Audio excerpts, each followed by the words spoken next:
The global importance of wetlands. Wetlands are areas where water covers the soil, or is present either at or near the surface of the soil, for all or part of the year. These are complex ecosystems, rich in unique plant and animal life. But according to the Worldwide Fund for Nature, WWFN, half of the world's wetlands have disappeared since 1990, converted or destroyed for commercial development, drainage schemes and the extraction of minerals and peat. Many of those that remain have been damaged by agricultural pesticides and fertilizers, industrial pollutants, and construction works. Throughout history, humans have gathered around wetlands, and their fertile ecosystems have played an important part in human development. Consequently, they are of considerable religious, historical and archaeological value to many communities around the world. Wetlands directly support the livelihoods and well-being of millions of people, says Dr. Matthew McCartney, principal researcher and hydrologist at the International Water Management Institute, IWMI.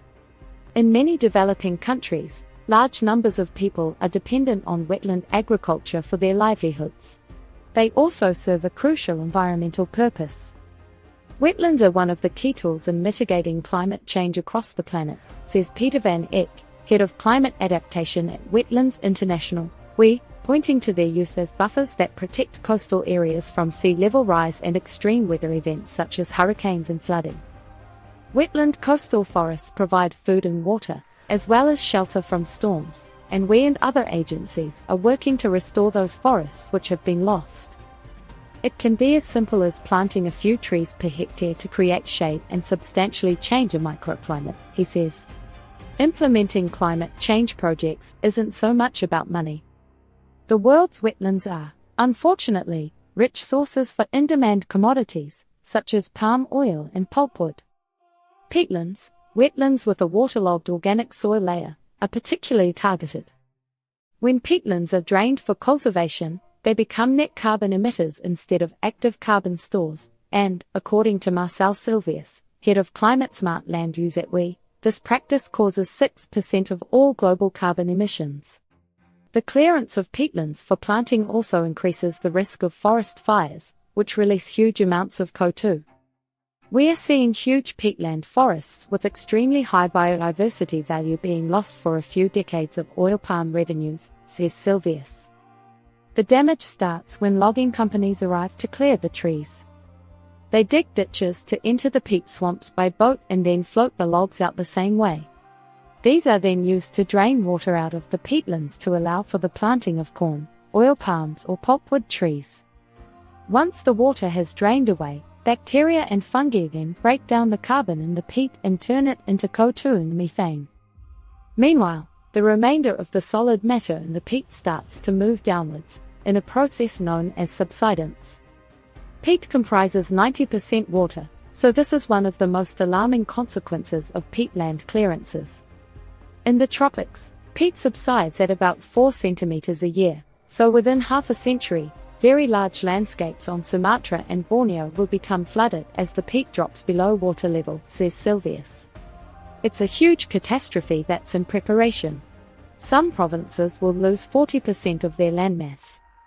And while these industries affect wetlands in ways that can easily be documented, Dr. Dave Tickner of the WWFN believes that more subtle impacts can be even more devastating.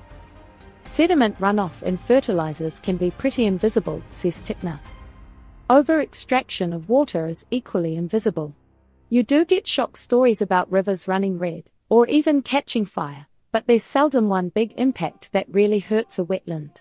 Tickner does not blame anyone for deliberate damage, however. I've worked on wetland issues for 20 years and have never met anybody who wanted to damage a wetland, he says. It isn't something that people generally set out to do. Quite often, the effects simply come from people trying to make a living. Silvius also acknowledges the importance of income generation. It's not that we just want to restore the biodiversity of wetlands, which we do, but we recognize there's a need to provide an income for local people. This approach is supported by IME. The idea is that people in a developing country will only protect wetlands if they value and profit from them, says McCartney. For sustainability, It's essential that local people are involved in wetland planning and decision-making and have clear rights to use wetlands. The fortunes of wetlands would be improved, Sylvius suggests, if more governments recognize their long-term value. Different governments have different attitudes, he says, and goes on to explain that some countries place a high priority on restoring wetlands, while others still deny the issue. McCartney is cautiously optimistic, however. Awareness of the importance of wetlands is growing, he says. It's true that wetland degradation still continues at a rapid pace, but my impression is that things are slowly changing.